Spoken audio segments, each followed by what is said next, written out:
এটা হচ্ছে black pepper chicken. এটাকে বানানো যে কত সহজ এবং কত টেস্টি তোমরা না বানিয়ে খেলে বুঝতে পারবে না। সব বন্ধুরা অবশ্যই একদিন এই ব্ল্যাক পেপার চিকেনটা বানিয়ে খেয়ে দেখবে। আর কীভাবে বানিয়েছি চলো আজকে তোমাদের সাথে এই রেসিপিটা আমি শেয়ার করছি। এটা চিকেন ব্ল্যাক পেপার চিকেন। চলো, থ্যাংক ইউ। প্রথমে আমি চিকেনটাকে ভালো করে ধুয়ে রেখেছি, দেখতে পাচ্ছ। এর মধ্যে আমি দই দিয়ে দিচ্ছি, আর দিয়ে দিচ্ছি লবণ, আর দিয়ে দিচ্ছি গোলমরিচ গুঁড়ো। এটা দিয়ে ভালো করে ম্যারিনেট করে রেখে দেবো আধ ঘন্টা। কড়াটা চাপিয়ে দিয়েছিলাম, তেলও দিয়ে দিয়েছিলাম। তেলটা আমার হয়ে গেছে। ফোড়ন হিসেবে দিয়ে দিচ্ছি তেজপাতা, শুকনো লঙ্কা, আর এলাচ আর দারচিনি। এটা কিছু করে হতে যাবো।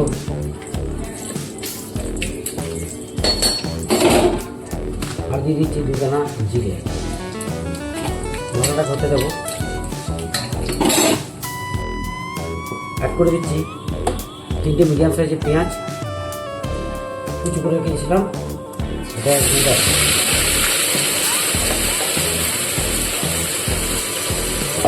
এবার এটাকে খুব সুন্দর করে একদম লাল লাল করে কষিয়ে নেব। পেঁয়াজটা আমার হয়ে গেছে। এরপর আমি দিয়ে দিচ্ছি আদা রসুন কাঁচা লঙ্কা বাটা।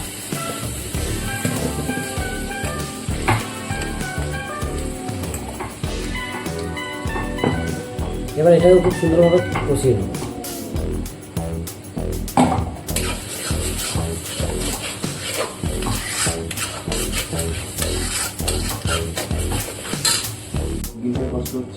অ্যাড করে দিচ্ছি বাটার, 1 চামচের মতো বাটার অ্যাড করে দিলাম।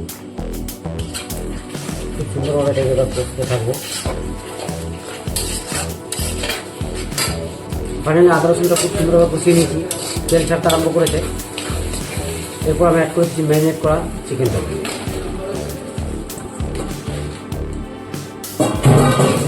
এবার এটাকে খুব সুন্দর করে কষিয়ে নেব।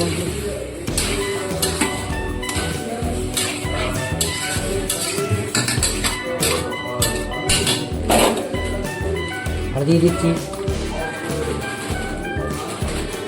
একটু মোটা মোটা করে কেটে গুঁড়িয়ে রাখা গোলমরিচ গুঁড়ো। এর সাথে দিয়ে দিচ্ছি অল্প একটু টক দই। এবার এটাকে খুব সুন্দরভাবে করতে থাকবো।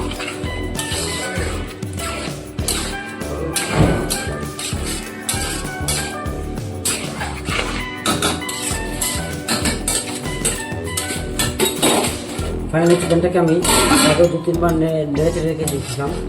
তো এবার মোটামুটি প্রপার রেডি হয়ে গেল। চিকেন ব্ল্যাক পেপার রেসিপি আমি রেডি করে ফেললাম। মাংস সেদ্ধ হয়ে গেছে। এবার এটাকে নামিয়ে দেবো। এবার এটাকে সার্ভ করে দেবো। Thank you my dear all friend. চলো, তো ফাইনালি আমি নামিয়ে নিয়েছি চিকেনটাকে। এবার এটা আমার সার্ভ করে দেবো। এটা তো ফাইনালি ফ্রেন্ড, চলো এবার এটাকে সার্ভ করি। Thank you my dear friend. অবশ্যই ভালো মন্দ জানাবে কমেন্ট করে। Thank you.